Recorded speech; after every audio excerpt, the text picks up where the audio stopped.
ரிஷி மாமா சொல்றது கரெக்ட் தான். அவ கழுத்துல இருக்கிறது டூப்ளிகேட் மாலை.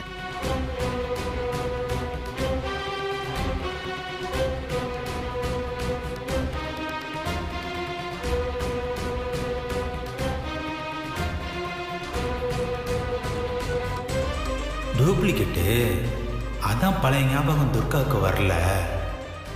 அது தெரியாம முத்துமாலிக்கு பவர் போயிடுச்சுன்னு சந்தேகப்பட்டுட்டேனே.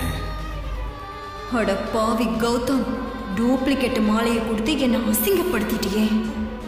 துர்கா, இந்த மாலையை உனக்கு யார் கொடுத்தா? நான் தான் கொடுத்தேன். இவ மேல எனக்கு சந்தேகம் இருந்துச்சு, அதான் இவளுக்கு போட்டு டெஸ்ட் பண்ண. உன்னோட சந்தேக புத்தியால இந்த வீட்டுல யாரும் நிம்மதியா இருக்க விட மாட்டால.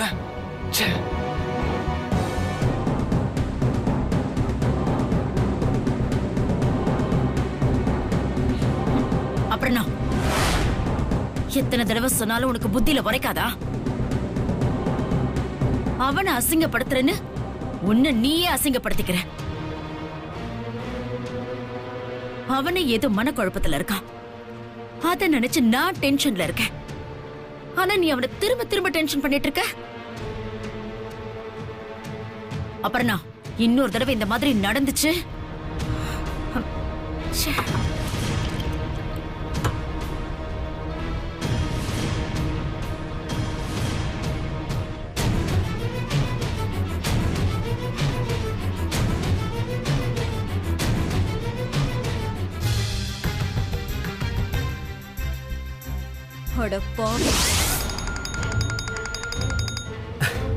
அக்கா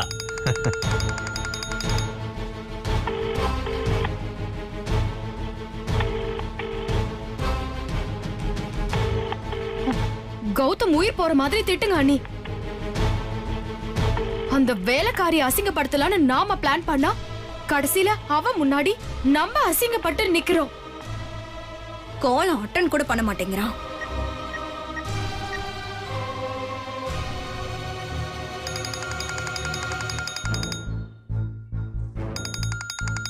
ரவி, ஒருவேளை நம்ம கொடுத்த மாலை டூப்ளிகேட்னு தெரிஞ்சிருக்குமோ? கால் பண்ணிருக்காங்க, என்ன கேட்போம், பேசிட்டு வரேன். ஹலோ அக்கா, என்னக்கா எப்படி இருக்கீங்க? ரொம்ப கோவமா இருக்க மாதிரி தெரியுது. டேய், நீ மட்டும் என் கையில கிடைச்ச நிஜமாவே உன்னை அடிச்சே கொன்னுடுவேன்.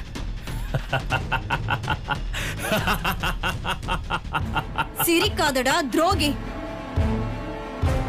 உன்னை நம்பி நீ கேட்ட பணத்தை விட அதிகமா கொடுத்தேன் பாரு. ஆனா நீ எனக்கு டூப்ளிகேட் மாலையை கொடுத்து என்னைக்கு ஏமாத்தி இருக்க. ஏமாந்தது கூட எனக்கு பெருசா தெரியலடா. அந்த வேலைக்காரி முன்னாடி அசிங்கப்பட்டு நின்னதை நினைச்சாதான் அப்படியே எனக்கு அவமானமா இருக்கு. துரோகியா நானா? அப்ப நீ யாரு? உன்னை நம்பி வந்த என்ன கொல்ல பாத்திய, அதுக்கு பேர் என்ன? சமூக சேவையா? என்ன வலிக்குதா? நல்லா வலிக்கட்டும். உனக்கு இப்ப எப்படி வலிக்குதோ அதே மாதிரிதான் எனக்கு வலிச்சுது.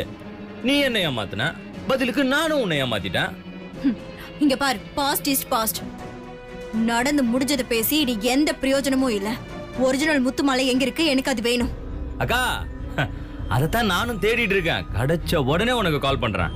ஒரு 3 லட்சம். 3 லட்சம் ஓகேவாடா? 5 கேட்கலாமா? கொஞ்சம் அதிகமா கேளுங்க பாஸ். ஒரு 5 லட்சம் ரூபாய் ரெடி பண்ணு. ஏய், என்ன சொன்னா அண்ணி? ஒரிஜினல் அவன் கிட்ட இல்லையா, தேடிக்கிட்டு இருக்கானாமா. கிடைச்சதும் கால் பண்றானாமா.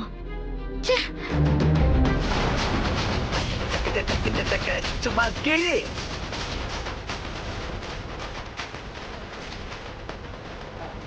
அண்ணே,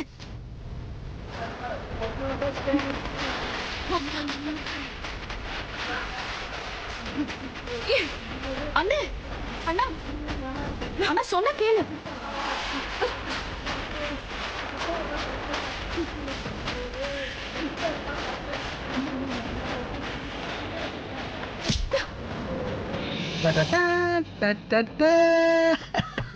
எப்படி கண்டுபிடிச்சம் பாத்தியா? எந்த குப்பையில இருந்து பொறுக்கிட்டு வந்த? மரியாதை மரியாதை. அண்ணா வேணாம், நிலைமை தெரியாம பேசிட்டு இருக்க. என்ன லுக்கு மறந்துட்டியா? 1-0-0 இந்த 3 நம்பரையும் டயல் பண்ணா என்ன ஆகும் தெரியுமா?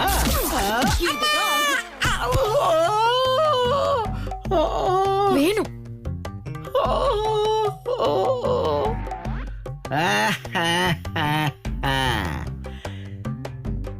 கௌதம் கௌதம் கௌதம் கௌதம் கௌதம் கௌதம் கௌதம் கௌதம் மந்திரத்துக்கு என்னாச்சு? அடிபடுதே, காப்பாத்து. கௌதம் மயங்கி கிடந்த கௌதம செத்து போயிட்டான்னு போய் சொல்லி வா வா வா வா குழி தோண்டி புதைச்சிட்டான்னு போய் சொல்லி என்ன அவங்கிட்ட அசிங்கப்படாது. என்ன பண்ண? கௌதம் சாகல. அவன் சாகல, ஆனா நீ இப்ப சாக போற. நல்லா போடுங்க.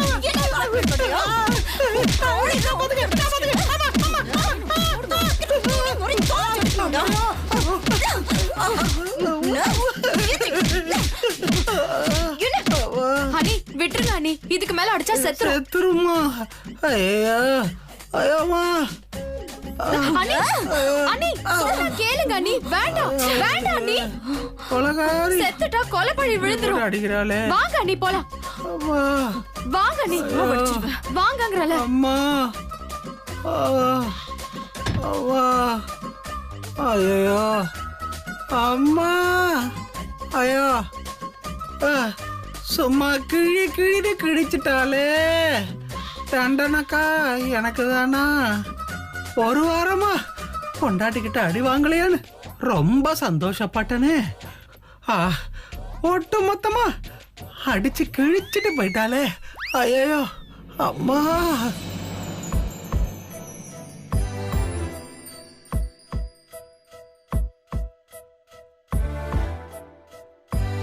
முத்துமலையை போட்டு புரிய வச்சிடலான்னு பிளான் பண்ணா முத்துமலையும் கையை விட்டு போயிடுச்சு.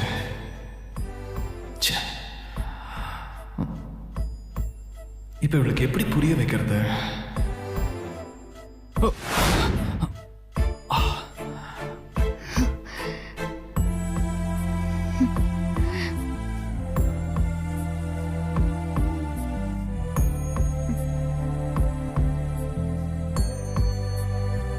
நம்ம மனசுக்குள்ளேயே பேசுறது துர்காவுக்கு கேக்குது போல இருக்கே.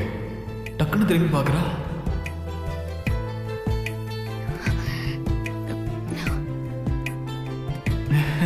இந்த பவரும் நல்லா தான் இருக்கு.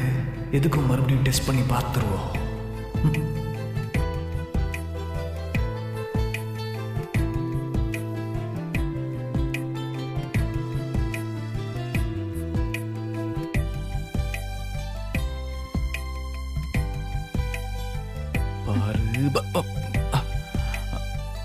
ஒர்க் அவுட் ஆகுது போல இருக்கே.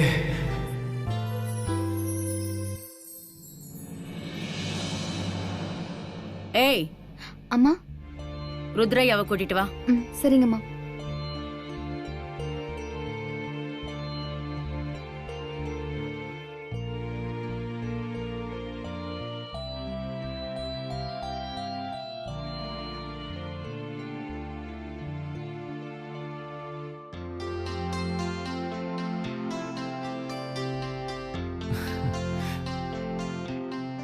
மாம்,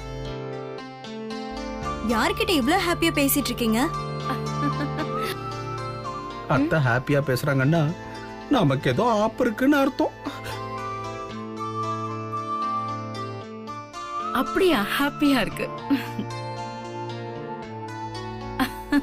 மாம், அப்படி என்னதான் ஹாப்பி நியூஸ்? ஒரு நிமிஷம் இரு, உனக்கு தான் தேங்க்ஸ் சொல்லணும். அப்புறம்னா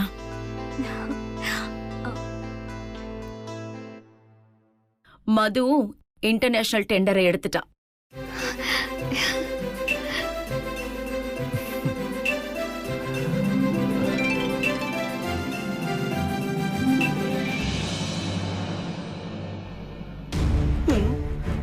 மதுதான் இந்த வீட்டோட மருமகனு கன்ஃபார்ம் ஆயிடுச்சு. மதுதான் சொன்னபடி முடிச்சிட்டாலே. இப்ப என்ன முறைச்சு என்ன ஆக போகுது?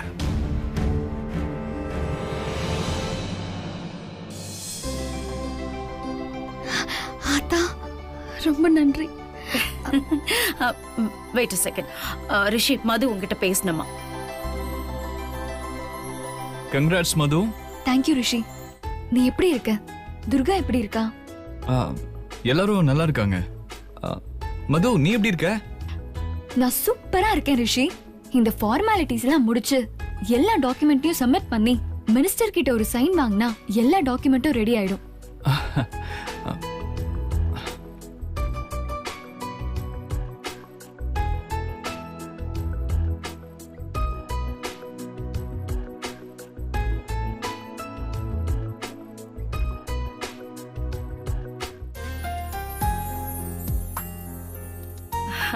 ருத்ரையா,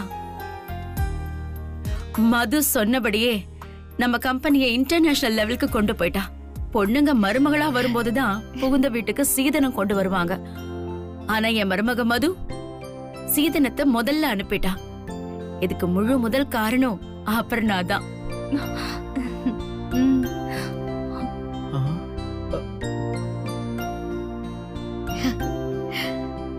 அபர்ணாவால ஏற்படுத்தப்பட்ட கலகம் கல்யாணத்தை எங்க கெடுத்துருமோன்னு பயந்தேன். ஆனா மது ரிஷி கல்யாணத்தை உலகமே பிரமிக்கிற அளவுக்கு பண்ண போறேன்.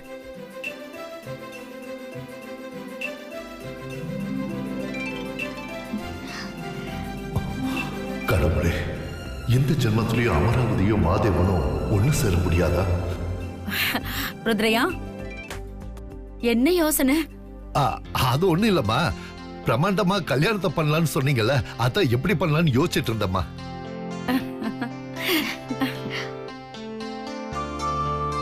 ரிஷி, துர்கா கிட்ட கூட. துர்கா, மது உங்ககிட்ட பேசணுமா? இந்தா கொடுங்க. மதுமா, நான் அன்னைக்கே சொன்னேன்ல நீங்க சீக்கிரம் ஜெயிச்சிருவீங்கன்னு. அதே மாதிரி நடந்துருச்சு பாத்தீங்களா? தேங்க்ஸ் துர்கா.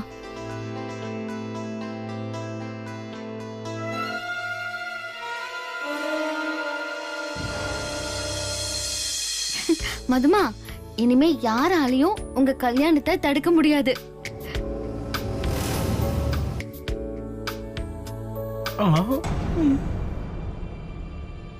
ஆமா, பொது ராசி பலன்ல உங்க ராசிக்கும் ரிஷி சார் ராசிக்கும் திருமண பந்தம்னு போட்டிருக்கு.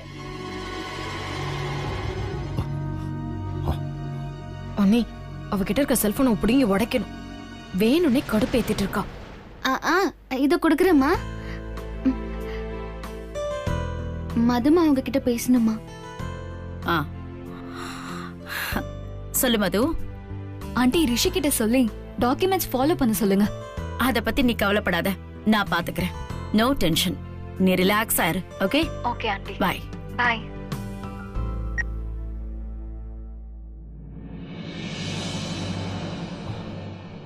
என்ன ரிஷி, மினிஸ்டர் கிட்ட அப்ரூவல் வாங்கி சைன் பண்ணிடலாம்ல? வாங்கிடலாமா? அவர் பிஏவை கான்டாக்ட் பண்ணி டைம் கிட்ட நானே போய் பார்த்துட்டு வந்துடுறேன். ரிஷி கல்யாணத்தை நடக்க விடாம தடுத்துட்டு இருந்த எல்லா பிரச்சனையும் இப்ப சால்வ் ஆயிடுச்சுன்னு நினைக்கிறேன்.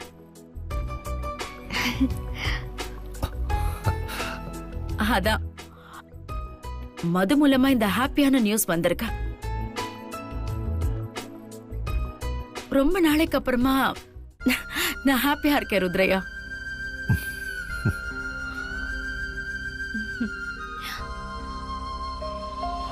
டாக்குமெண்ட் மது கைக்கு போகாம இருக்க ஏதாவது பண்ணியே ஆகணும்.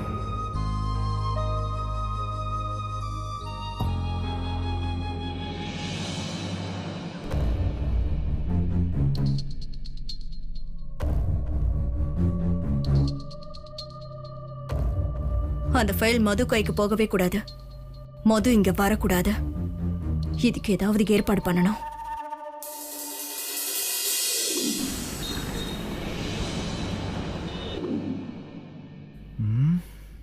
இப்படி பண்ணாலும் அப்படி இடிக்குது. பண்ணலாம்?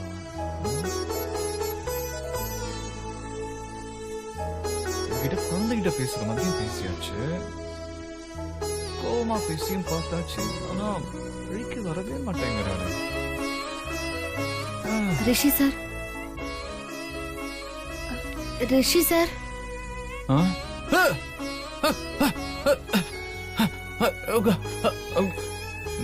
நீயா கூப்பிட்ட? நாங்க தேடி வந்தா நீங்க விலகி போவீங்க. இன்னைக்கு நீ என்ன தேடி வந்ததும் இது நிஜமா கனவான்னு சந்தேகம் வந்துருச்சு. அப்புறம் மேடம் எதுக்காக என்ன கூப்பிட்டீங்க? நீங்க எப்பவும் போல துர்கானே கூப்பிடுங்க. எதுக்கு மேடம்னு மரியாதை கொடுத்து கூப்பிடுறீங்க? நீங்க தான் என்னையும் நம்ப மாட்டீங்க, என் பேச்சையும் நம்ப மாட்டீங்க. ஏன்னா நீங்க ரொம்ப பெரியவங்க. கோவில்ல நடந்தத மனசுல வச்சுக்கிட்டு பேசுறீங்க. நீங்க தான் என் மனசுல இருக்கிற வழி என்னைக்கு புரிஞ்சுக்க மாட்டீங்க துர்கா மேடம். சரி, நீங்க பேச வந்ததையாவது பேசுங்க. ரிஷி சார், ஒரு உதவி.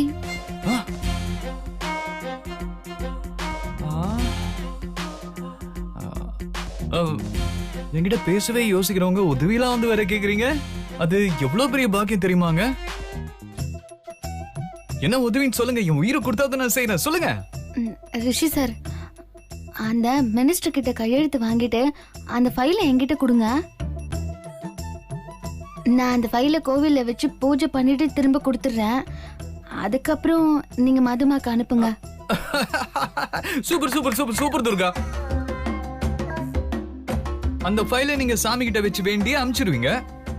மது எந்த தடங்களும் இல்லாம ப்ராஜெக்ட முடிச்சிட்டு திரும்ப இந்த வீட்டுக்கு வந்து என்ன கல்யாணம் பண்ணிப்பாங்க, அதானே? நீங்க எல்லாரும் சேர்ந்து எங்களை ஆசீர்வாதம் பண்ணீங்க. Really great idea. வாரே வா. நானே மது இங்க திரும்ப வராம இருக்கிறதுக்கு என்ன பண்ணலாம் அப்படி யோசிச்சுக்கிட்டு இருக்கேன். ஆனா நீ மது இங்க ஈஸியா திரும்ப வரதுக்கு என்கிட்டயே உதவி கேக்குற. இது பார், உனக்காக என் உயிரை வேணாலும் தரேன், என்ன வேணா கேளு. ஆனா இந்த உதவியெல்லாம் பண்ண முடியாது. என்ன ரிஷி சார் இப்படி சொல்றீங்க?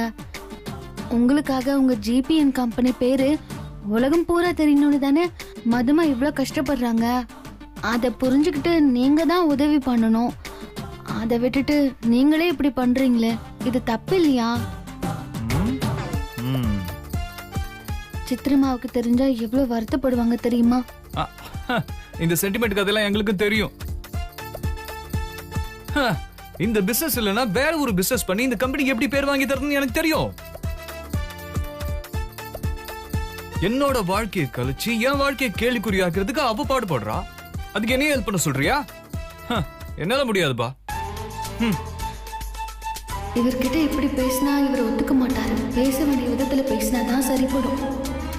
என்ன பேச்சையே காணோம். ரிஷி சார்,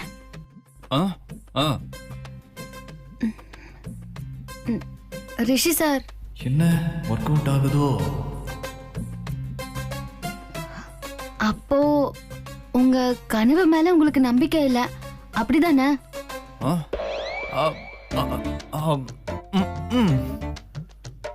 உங்க கனவு மேல உங்களுக்கு நம்பிக்கை இருந்தா அதை யார் தடுத்தாலும் அதெல்லாம் மீறி நிறைவேறும். புது மேட்டர் சொல்றா. நம்பிக்கை இல்லாதவங்க தான் எதுக்கு எடுத்தாலும் பயப்படுவாங்க. துர்கா, நான் அந்த ஃபைலை உங்ககிட்ட கொடுக்கறேன். நன்றி சார், ரொம்ப ரொம்ப நன்றி. நன்றிலாம் வேணாம், பதிலுக்கு நீ எனக்கு ஒரு உதவி பண்ணணும். சொல்லுங்க சார். நான் கோயில்ல வச்சு உன் கழுத்துல முத்து மாலையை போடணும். அதுக்கு நீ சம்மதிக்கணும். இதுக்கு நான் சம்மதிக்க மாட்டேன்.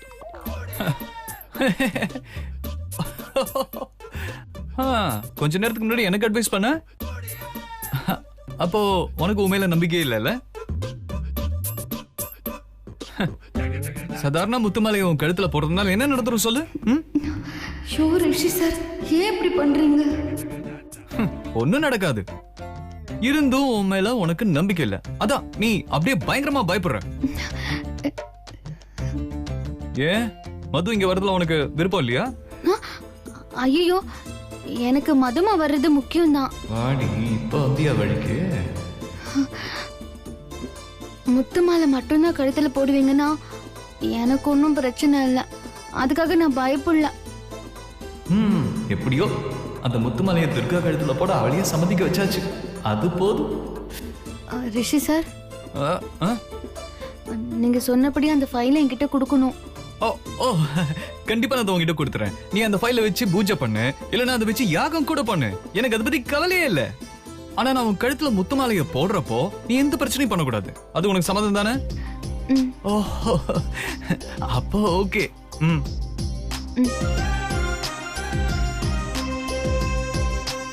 ஓ ஜாலி. முத்துமணி மாலை. முத்து மாலை கழுத்துல போடுறதுனால எதுவும் நடக்க போறதில்ல. நான் மனசு மாற போறது ஒண்ணு. அப்புறம் எதுக்கு இவ்வளவு சந்தோஷப்படுறாரு?